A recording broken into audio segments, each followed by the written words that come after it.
Hi everyone, welcome back to Abhyasana channel. ఇది మనకి NTPC mining limited NML ఉంటుంది దీన్ని. ఇది ఎన్టీపీసీ మైనింగ్ అంటే ఎన్టీపీసీ సంబంధించింది. ఎన్టీపీసీ మైనింగ్ లిమిటెడ్లో ఉద్యోగాల నోటిఫికేషన్ రావడం జరిగింది. ఇది కూడా సెంట్రల్ గవర్నమెంట్ సంబంధించింది కాబట్టి తెలంగాణ, ఆంధ్రప్రదేశ్ విద్యార్థులందరూ కూడా అప్లై చేసుకోవచ్చు. వీడియో కనుక పూర్తి చేసినట్లయితే వివరాలను తెలుసుకుందాం. నేను ఇచ్చే ఇన్ఫర్మేషన్ మీకు నచ్చితే తప్పకుండా అభ్యాసన ఛానల్ సబ్స్క్రైబ్ చేసుకోండి. మనం చూస్తున్నది official website NTPC mining limited recruitment సంబంధించింది. ఇంపార్టెంట్ డేట్స్ చూడడం ముందుగా మనకు అప్లికేషన్ ఆన్లైన్లో స్టార్ట్ అయింది 17 జూలై 2024. లాస్ట్ డేట్ వచ్చేసి 5 ఆగస్ట్ 2024. రిటన్ టెస్ట్ తర్వాత మీకు ఇంటిమేషన్ చేస్తామని చెప్పారు.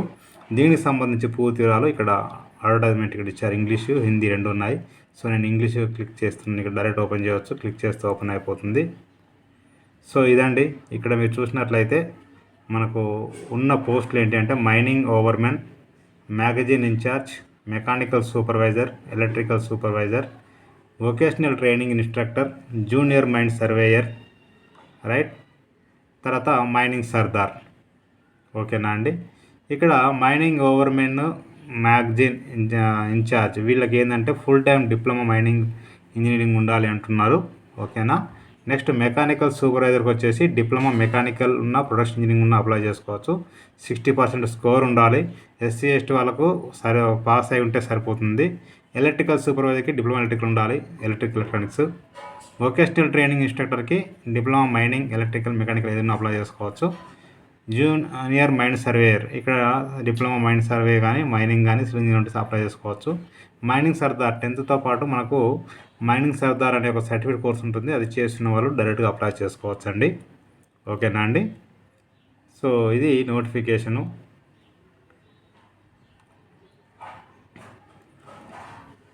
ఒకసారి ఇక్కడ చదవచ్చు మీరు ఏ డౌట్స్ ఉన్నా కూడా.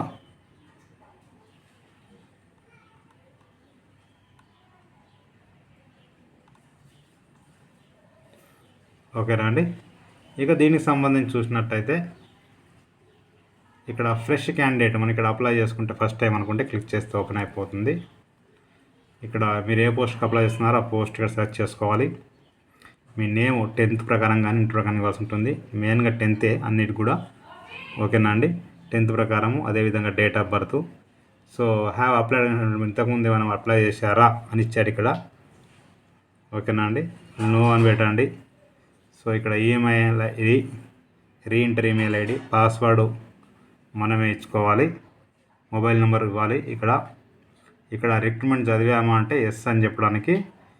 మీరు ఇక్కడ ఎస్ అని పెట్టాలి. తర్వాత సబ్మిట్ అంటే మీరు రిజిస్ట్రేషన్ స్టార్ట్ అయిపోతుంది. రిజిస్ట్రేషన్ అయిపోయాక మళ్ళీ లాగిన్ అయ్యి రిమైనింగ్ అంతా కూడా అప్లై చేసుకోవాల్సి ఉంటుంది. ఓకేనా అండి. రిజిస్ట్రేషన్ అయిపోయిన తర్వాత ఒకేసారి మీది అంటే అప్లికేషన్ కంప్లీట్ అయితే ఓకే, కాలేదు అంటే to complete registration process click చేస్తే ఓపెన్ అయిపోతుంది. ఇక్కడ ఈమెయిల్ ఐడి, అదేవిధంగా మీరు ఏ పోస్ట్ పోస్టు, పాస్వర్డ్ ఎంటర్ చేసి సబ్మిట్ చేస్తే మీరు మరలా లాగిన్ అప్లై చేసుకోవచ్చు. ఒకవేళ పాస్వర్డ్ మీకు ఫర్గాట్ పాస్వర్డ్ లింక్ ఉంది, క్లిక్ చేస్తే ఓపెన్ అయిపోతుంది. ఫర్గాట్ పాస్వర్డ్లో మీ యొక్క email ID, date of birth, A post నేము ఇచ్చేసి సబ్మిట్ పాస్వర్డ్ అంటే మీ మొబైల్ నెంబర్కి, ఈమెయిల్ ఐడికి పాస్వర్డ్ అనేది రావడం జరుగుతుంది. ఈ విధంగా పూర్తిగా అప్లై చేసుకోవచ్చు. నేను డిస్క్రిప్షన్లో అదే లింక్ ఇస్తాను. ఇంకా ఏదైనా మీకు డౌట్స్ అనిపిస్తే కనుక చూడండి. ఇక్కడ క్లిక్ టు గైడ్లైన్స్ అప్లై ఉంది అని క్లిక్ చేస్తే ఓపెన్ అయిపోతుంది. ఇది గైడ్లైన్స్ మీరు చెక్ చేసుకొని అప్లై చేసుకోవచ్చు. నేను డిస్క్రిప్షన్లో లింక్ అయితే ఇస్తాను. క్లిక్ చేస్తే ఓపెన్ అయిపోతుంది. ప్రతి ఒక్కరికి షేర్ చేయండి, ఫార్వర్డ్ చేయండి. మీకు నచ్చితే మీరు లైక్ చేయండి, షేర్ చేయండి, కామెంట్ చేయండి, సబ్స్క్రైబ్ చేయండి. Thank you so much. ఇక దీనికి ఫీ వచ్చేసి ఎస్సీ ఎస్టీ ఎక్స్ సర్వీస్మెన్ ఫీమేల్కి లేదు, మిగతా అందరికీ 300 పే చేయాల్సి ఉంటుందండి. Okay, right. Thank you.